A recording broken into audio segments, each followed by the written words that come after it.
Hi, I'm Amma Robin, and this is a Porch Moment. There's no lesson here, no takeaways, just a memory, an experience that stayed and that I want to share with you. I was in high school, and I was in English class, the class that I loved. It was my favorite class. I loved language, I loved books, I loved questions. I was the kind of student who raised her hand, not to show off, but because I was curious, because I was really engaged, and because I was present. The teacher did not like me very much, though. That wasn't dramatic or loud. It was subtle. The kind of thing that you can feel before you can explain it. One day, he asked a question in class, and I raised my hand. No one else did. He looked around the room, and he paused. And then he said something like, "Well, if no one has the answer, we'll just keep going." I remember sitting there, my hand still raised, and I said, "My hand is up. I have an answer." He stopped. There was a long pause, long enough for the room to begin to feel strange and awkward.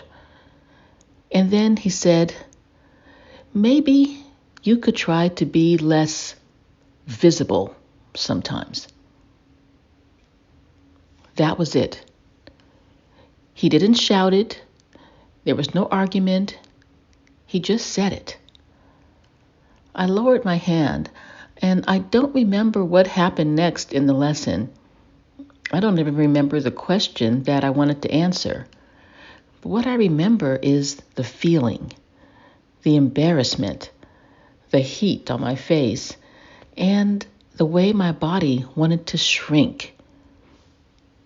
First, he had tried to ignore me, and when that didn't work, he asked me to make myself invisible. At the time, I didn't have language for that. I just knew it hurt. Even now, I can still feel it in my body, that pause, that instruction, the embarrassment. This was one person, one room, one moment, and still it stayed. I'm not sharing this so anyone relives anything painful, only to name something that many of us recognize. Sometimes invisibility doesn't come from being unseen. Sometimes it can come from being seen and then being told to disappear. I really didn't have language for that then, but I do now. Naming it didn't erase what has happened, but it let me stop carrying it as frustration and confusion. That's where I am now with it.